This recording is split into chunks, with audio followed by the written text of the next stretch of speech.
Bonjour, bonjour les amis de Gilles, Gilles de l'Italie et Gilles du monde entier, chers amis. En ce soir, nous sommes venus encore pour parler des paroles de la connaissance. Parce qu'il y a beaucoup de mots que nous parlons, surtout les langues africaines. Moi, je conseille toujours les gens, pour faire la référence des langues, il faut faire toujours la référence selon votre langue maternelle, selon votre langue du pays. Et par là, que vous allez trouver une bonne définition d'une parole. C'est par là que vous allez trouver vraiment l'essence originale d'une parole. Pourquoi je dis ça? Je dis ça souvent. Je dis que non, l'Afrique est le berceau de l'humanité. Pour dire que toutes les langues qui se trouvent dans le monde prennent leur naissance en Afrique. C'est pourquoi, par exemple, ici, pour le moment, nous sommes ici en Italie ou en France, quand on dit Dieu, en prononçant la parole à Dieu, n'a pas de sens. Mais si moi je prononce la parole à Dieu, selon ma langue, a des sens, je peux même expliquer. Par exemple, dans la langue lingala, Dieu on dit Nzambe. Nzambe ça signifie quoi? Nza, c'est l'univers. Mbe, Nza, c'est l'univers. Mbe, c'est la vie. Pour dire Nzambe, ça signifie c'est la vie de l'univers. Vous avez vu, j'ai expliqué ça. Nous avons aussi beaucoup de mots. Par exemple, à lingala, quand à lingala on dit que non, mikili ya poto. Mais la parole poto que nous bozomona wana, poto elingi koloba nini? Poto, il faut toujours faire ressemblance. Regardez les mots qui se ressemblent à la parole poto. La parole poto, ça signifie c'est la plaie. Ça signifie pota. Quand on dit mikilia poto, ça signifie mikilia pota. Cela veut dire les pays qui créent beaucoup de plaies. Les pays de la plaie. Chers amis, il faut comprendre. Les paroles, les noms que nous avons, les noms... comment je peux dire, les noms gardent beaucoup, cachent beaucoup de secrets que nous voyons comme secrets, mais ça se trouve toujours dans nos noms, dans les noms, dans les cultures. Par exemple, chez nous au Congo, quand quelqu'un naît, on dit que non, vous êtes né au Botamina Sanzanine, Sanza. Sanza, ça veut dire on demande les mois, mais on parle de ça de Sanza. Pour dire que nous les hommes, nous venons dans la lune, comme des étoiles. Quand on dit Sanza, ça fait référence aux astres. Alors, quand on dit kombo, kombo na we ya mboka, ma kombo na mboka, c'est toujours la même, c'est les mêmes paroles. Kombo et mboka, c'est les mêmes paroles, il n'y a pas de différence. Il faut toujours faire le jeu de paroles quand on dit les premiers seront les derniers et les derniers seront les premiers. Pour comprendre d'autres paroles, il faut faire le système de miroirs. La parole que vous trouvez, le vocal que vous trouvez à la fin, mettez ça au début, vous allez comprendre. Kombo et mboka, c'est toujours la même chose, il n'y a pas de différence. Kombo no ya mboka. Mboka, cela veut dire que c'est l'énergie de votre vie. C'est ça, la parole mboka, c'est ça l'énergie de votre vie. Parce que nous sommes liés toujours à nos pays, nous sommes liés à nos villages. Les ancêtres, quand ils donnaient les noms, ils ne donnaient pas les noms au hasard, comme font la génération actuelle. Les ancêtres, avant de donner les noms, ils donnaient toujours avec des significations. Et c'était très précis. Quand on dit oh, Belgique, mais Belgique, ça signifie quoi? Belgique, c'est la science des Belges et des balles. Parce que Gique, c'est la science. Belle, c'est balle. C'est la science des balles. Là où il y a la science des balles, c'est pourquoi on dit Belgique, chers amis.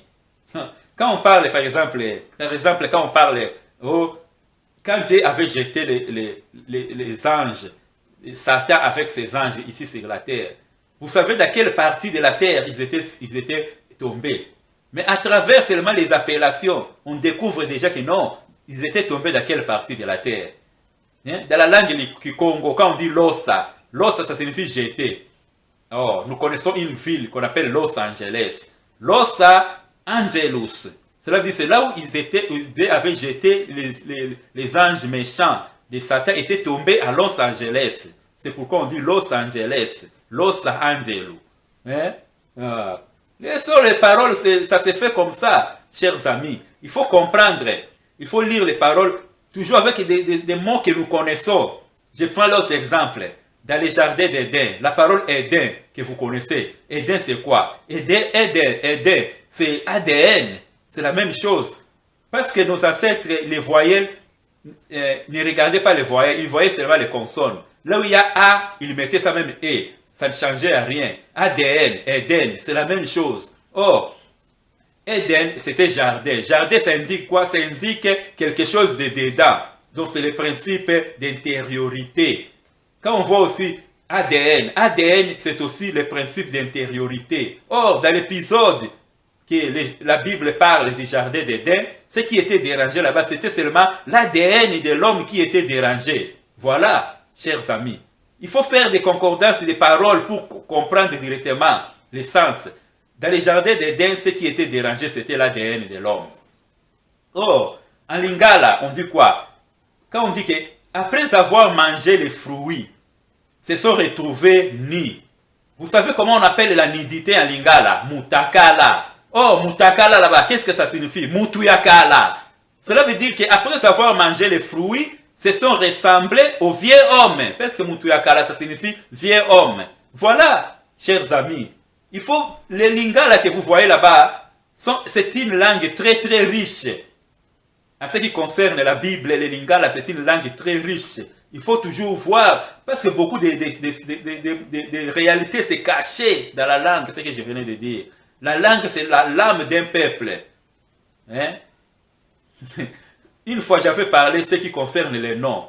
J'avais dit que non, en Afrique, on prie beaucoup.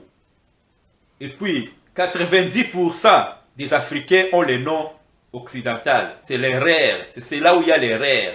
Pourquoi? Parce que les noms influencent beaucoup sur la vie d'un peuple. Quand vous partez en Chine, est-ce que vous allez trouver le nom occidental à Chine? Peut-être 5% ou 3%. Mais vous partez en Afrique, plus de 90%. C'est là où il y a les rares. Nous tous, nous devons toujours maintenir notre langue. Nous vivons dans les pays étrangers, nous sommes déjà habitués à parler que des langues étrangères. Mais nous ne devons pas commencer à oublier nos langues. Nos langues to bossa na yango te muke tubila beno bandinga la beto balangi la biso to ba koloba ngo to bossa na ngo te po yango nde mutu eza na secret, eza na puissance makasi po nzambe tanga sala peuple nyonso apesa peuple na peuple langue la ye na langue ya peuple apesa wana na mutu. C'est là où il y a l'énergie vitale, hein? L'énergie vitale d'un peuple se trouve dans sa langue. C'est pourquoi, chers amis bakinois, tozala makambo ebele na balangi na biso ya Lingala, Kikongo, Swahili, kasi tozali kobosa na yango. Toyeba kobosa na yango tete po mikoleko ya balangi mosusu ekobunga na mokili. Tokozongela kaka balangi na biso moko ya mboka. Les amis du Gilles, de l'Italie et du monde entier. Au revoir.